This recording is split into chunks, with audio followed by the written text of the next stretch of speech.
Assalamualaikum warahmatullahi wabarakatuh. Selamat pagi para mahasiswa semuanya. Apa kabar? Dunia dalam keadaan sehat ya selalu. Baik, perkenalkan saya Dr. Oktarini Kamila Sregar, SMSI. Saya dipercaya untuk mengampu mata kuliah Tata Kelola Pemerintah.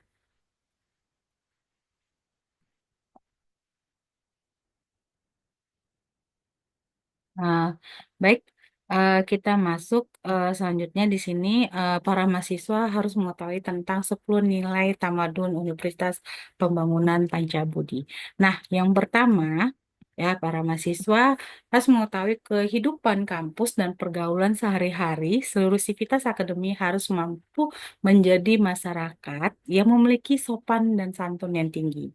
Nah, yang kedua, ya, seluruh sivitas akademika melaksanakan pengajian Al-Quran secara berkala dan terukur, dan menghormati dan memperingati hari besar Islam serta berpakaian Muslim seminggu sekali pada hari Jumat. Nah, yang ketiga adalah seluruh sivitas akademika harus mampu ya mengamalkan piagam Pancabudi, Mutiara Hikmah, 7 nilai dasar yayasan, kebijakan mutu, visi dan misi serta semboyan Unpad yang diterapkan dalam proses belajar dan mengajar. Nah, lanjutnya yang keempat itu adalah seluruh sivitas akademika mengamalkan kampus bersih, asri, dan lestari yang didasarkan atas pemahaman tentang budaya peradaban bersih dan budaya peradaban hemat energi. Nah, kita lanjut yang kelima ya, itu adalah seluruh sivitas akademika dalam melakukan pekerjaan dan pelayanan wajib melaksanakan service excellent. Nah, 3S, senyum, sapa, dan salam, serta wajib melaksanakan etika berkomunikasi yang baik antara pegawai, mahasiswa, dosen, dan pimpinan. Baik, nah kita lanjut yang keenam adalah Universitas Pembangunan Pancabudi memiliki warna-warna kebesaran antara lain putih, kuning, biru, coklat, hijau, merah, dan ungu. Nah, kita lanjut yang ketujuh, wajib menggunakan dan melestarikan simbol-simbol ornamen, artefak dalam penataan lingkungan, bangunan, ruangan, baju, jaket alma mater, ya toga, dan pakaian-pakaian kebesaran lainnya, serta plakat, ya cenderahati Unpad yang berdasarkan kepada budaya kearifan lokal serta memiliki nafas dan warna keislaman. Kita lanjut yang kedelapan adalah melestarikan istilah dan makna budaya dan menghargai para tokoh yang berjasa pada Unpad dengan menabalkannya ya pada penanaman ruang-ruang di seluruh kampus. Sembilan, seluruh aktivitas akademika dalam melakukan segala tanggung jawab yang diberikan kepada seluruh setiap pegawai wajib melaksanakannya dengan sebaik-baiknya dan memiliki sifat mandiri serta bersedia meningkatkan kemampuan diri melalui pelatihan dan penguatan keahlian yang berwawasan internasional. Nah, kemudian 10 untuk lebih mensosialisasikan dan memasyarakatkan serta menyatukan semua tekad dalam pemahaman Unpad. Sebagai kampus tamadun mandiri, maka tetap ya ditetapkan sebagai logo Tamadun Mandiri sebagai pemersatu. Oke, kita lanjut. Kita masuk ke visi Universitas Pembangunan Pancabudi. Nah, di sini itu visinya adalah menjadi perguruan tinggi swasta yang terkemuka, ya, berbasis religius dalam mengembangkan iptek yang bermanfaat bagi kemaslahatan umat. Nah, selanjutnya ya para mahasiswa juga harus mengetahui visi prodi akuntansi. Nah, visi dari prodi akuntansi kita itu adalah menghasilkan lulusan yang unggul di bidang ilmu akuntansi, berdaya saing pada tingkat nasional dan internasional untuk kemaslahatan umat. Nah, setelah tadi ada visi, maka kita lanjut ke misi dari Untas Pembangunan Pancabudi. Nah, yang pertama itu adalah melaksanakan pengabdian sesuai dengan piagam Pancabudi, mengabdi kepada Tuhan Yang Maha Esa, negara, nusa, bangsa, dan dunia. Nah, yang kedua adalah mengembangkan iptek berdasarkan Al-Quran dan hadis, mencerdaskan kehidupan bangsa dengan menggali sumber-sumber ilmu yang berfaedah dalam bidang iptek dan imtak. Nah, kita lanjut ya. Yang ketiga itu adalah melaksanakan pendidikan, penelitian, pengabdian untuk bangsa dan negara Republik Indonesia yang mutunya dapat bersaing secara nasional dan internasional dalam fitrah pengabdian terhadap Allah Subhanahu wa Ta'ala. Nah, misi yang keempat ya para mahasiswa itu adalah mendorong fungsi kekhalifahan dalam mewujudkan kebahagiaan kehidupan manusia dalam dimensi dunia dan akhirat. Nah, yang kelima itu adalah melestarikan sumber daya alam dan lingkungan serta kehidupan sesuai dengan syariat Islam. Baik, kita lanjut.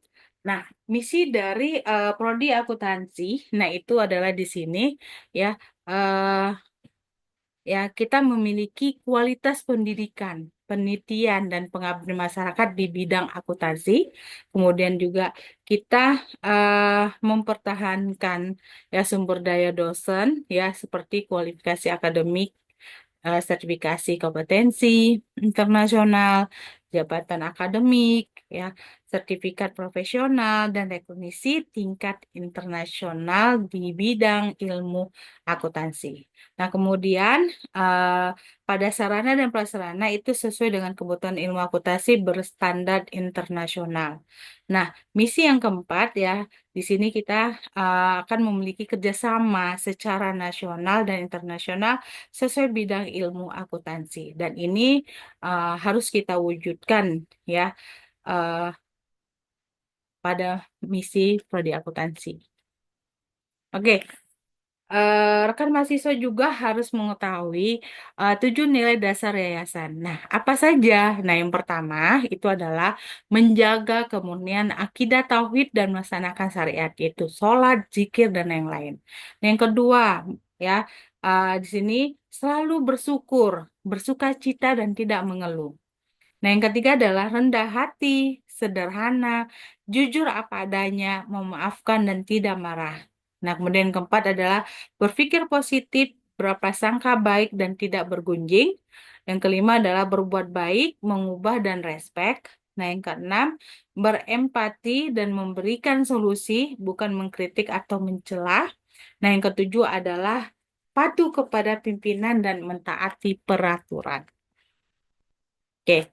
Budaya di Universitas Pembangunan Mancabudi, ya, mahasiswa di sini harus mengetahui itu ada dua. Yang pertama itu adalah budaya peradaban bersih. Nah, yang kedua itu adalah budaya peradaban hemat energi. Oke, kita lanjut di sini. Kontrak belajar kita di sini ada 5 komponen. Nah, yang pertama itu adalah etika, kehadiran para mahasiswa.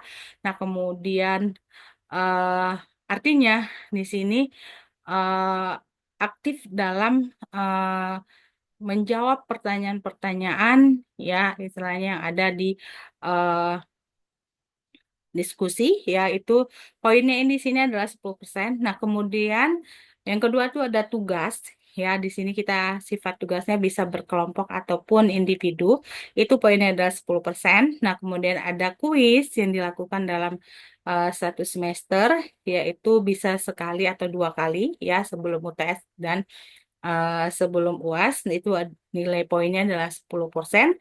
Kemudian keempat ada ujian tengah semester, poinnya itu 30%. Dan untuk ujian akhir semester itu poinnya adalah 40%.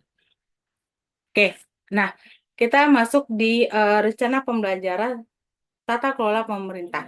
Nah, di sini apa saja akan kita pelajari dalam 1 semester? Nah, yang pertama di sini adalah rekan mahasiswa akan dapat memahami ya dan menjelaskan apa sih dasar-dasar dari tata kelola pemerintah yang baik.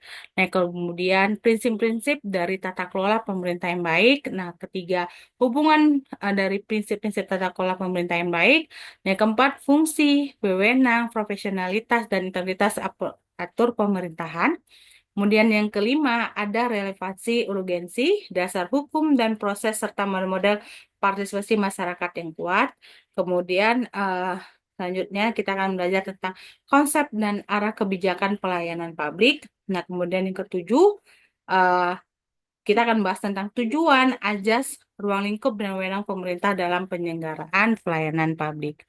Nah, kompetensi yang rekan mahasiswa dapat ya dalam pelajaran tata kelola pemerintah di sini yang pertama adalah mampu bekerja sama dan memiliki kepekaan sosial dan kepedulian yang tinggi terhadap masyarakat dan lingkungan serta menjunjung tinggi penegak hukum serta memiliki semangat untuk mendahulukan kepentingan bangsa serta masyarakat luas. Nah, yang kedua itu adalah menguasai konsep teoritis secara mendalam tentang pengukuran, perencanaan, prosedur, dan pelaporan dan pengendalian kinerja serta kebutuhan informasi untuk pengambilan keputusan bidang audit dan pemerintah.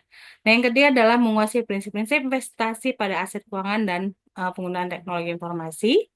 Ya, yang keempat adalah mampu secara mandiri menyusun, menganalisis dan menginterpretasi laporan keuangan eh, entitas tersendiri dengan mengaplikasikan prinsip akuntansi atas transaksi sesuai dengan standar akuntansi keuangan, ya, akuntansi pemerintah, standar akuntansi syariah, SAC-ECTAP, International Financial Reporting Standard dan International Financial Reporting Standard.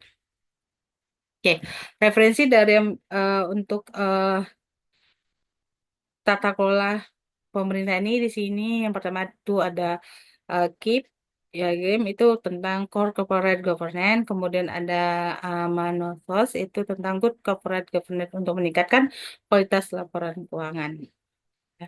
Oke, baik kita lanjut ke materi kita.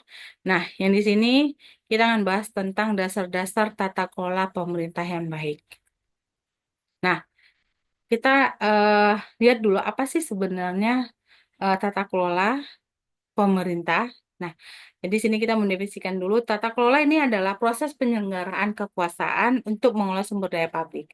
Nah, pemerintahan itu merupakan lembaga eksekutif, legislatif, dan yudikatif serta aktor non-pemerintah. Nah, di sini kita mengacu pada good.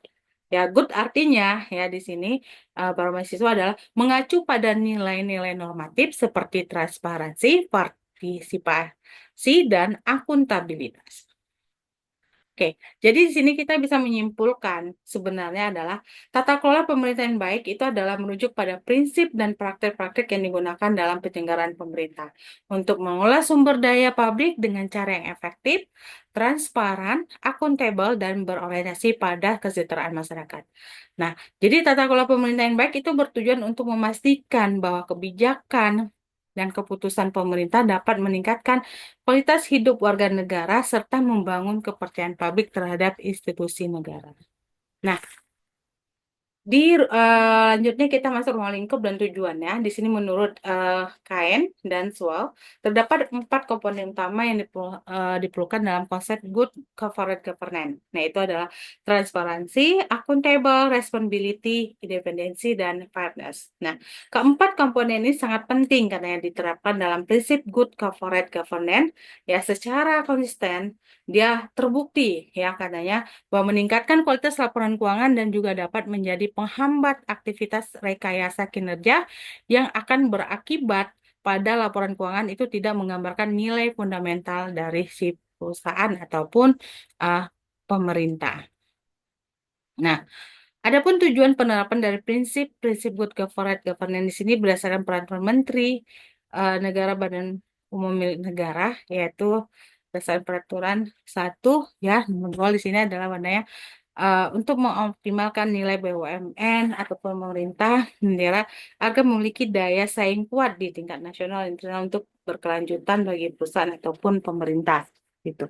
Nah, kemudian mendorong pengelolaan eh, BUMN ya ataupun pemerintah yang profesional, efisiensi dan efektif serta meningkatkan kemandirian organisasi ya baik di sini baik pemerintah daerah ya dan perusahaan dari BUMN ya pemerintah. Kemudian mengedepankan moralitas tinggi eh, dan kepatuhan terhadap peraturan dalam pengambilan keputusan serta tanggung jawab sosial dan lingkungan. Kemudian meningkatkan kontribusi BUMN dalam perekonomian nasional dan menciptakan ya ini kontribusi dari untuk tata kelola di pemerintah ya organisasi pemerintah ya. Eh, Berarti salah satunya di sini adalah BUMN dan pemerintah eh, pusat dan eh, daerah. Seperti itu. Kemudian menciptakan iklim kondusif untuk perkembangan investasi nasional.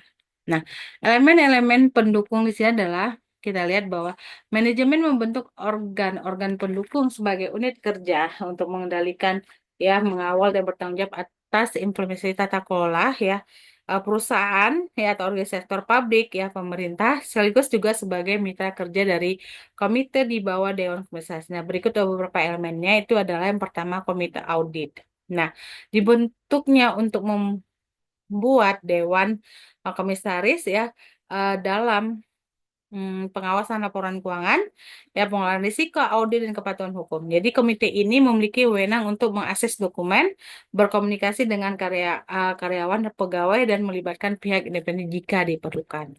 Nah, yang kedua adalah internal audit. Nah, tugas dari internal audit ini adalah melakukan audit reguler dan audit khusus, ya, serta juga memastikan pengendalian internal yang efektif. Jadi tugas mencakup audit TI dan pemantauan tindak lanjut hasil audit. Ketiga adalah manajemen risiko. Nah, proses pengolahan risiko yang melibatkan independensi, evaluasi, dan pengendalian risiko dapat mengganggu operasional dari organisasi publik itu tadi, ya. Jadi strategi meliputi risk assessment, business continuity plan, dan waste labeling system. Nah, kita lanjut ada plan do check action management. Nah, ini masuk adalah memfasilitasi perencanaan strategi jangka panjang dan jangka pendek serta memastikan bahwa target dan program kerja anak dari artinya eh, organisasi publik itu sudah tercapai atau tidak. Nah, kemudian ada sekretaris dari organisasi publik, ya, di sini bertanggung jawab atas hubungan dengan pemangku kepentingan, memastikan kepatuhan terhadap peraturan, serta menjamin ketersediaan informasi yang akurat dan tepat waktu. Nah, latar belakang dan perkembangan paradigma dari government ke governance. Nah, jadi perubahan paradigma dari governance, pemerintahan ke governance tata kelola, dia mencerminkan adanya evolusi, ya, bahwa dalam pengelolaan kekuasaan dan pengambilan keputusan di tingkat negara, sektor publik dan swasta. Jadi, perkembangan ini memicu ada beberapa faktor. Yang pertama itu sosial, politik, dan ekonomi. Di sini menciptakan kebutuhan, ya, akan sistem pengolahan yang inklusif, transparan, dan berbasis pada partisipasi berbagai pihak. Jadi, ada beberapa latar belakang dan perkembangan dari paradigma tersebut. Oke, baik, kita lihat, ya. Dan di sini yang pertama adalah sistem government yang awalnya terpusat dengan kontrol penuh oleh negara, namun dengan model ini, ya, dia memiliki keterbatasan seperti birokrasi yang kaku, kesulitan dalam respon cepat, dan kurangnya transparansi yang menghambat efisiensi dan pengawasan terhadap kebijakan pemerintah. Nah, kita lihat perkembangan ke governance-nya di sini. Yang pertama itu tata kelola, partisipasi aktif, kemudian adanya desentralisasi, kemudian akuntabilitas, dan transparansi. Nah, perbedaannya di sini adalah untuk government itu dikontrol oleh negara, berarti struktur formal, sedangkan governance itu adalah kolaborasi berbagai aktor dalam pengambilan keputusan. Nah, untuk konsep modern di tata kelola global, ya, kerjasama antar negara dan organisasi internasional, sedangkan core corporate governance itu adalah pengolahan perusahaan yang transparan dan bertanggung jawab. Nah, kesimpulannya bahwa governance itu menciptakan sistem pengolahan yang lebih inklusif dan efektif, kemudian melibatkan banyak pihak dan fokus pada akuntabilitas. Oke, baik, terima kasih. Sekian dulu perkuliahan kita pada hari ini. Ya, saya akhiri. Assalamualaikum warahmatullahi wabarakatuh.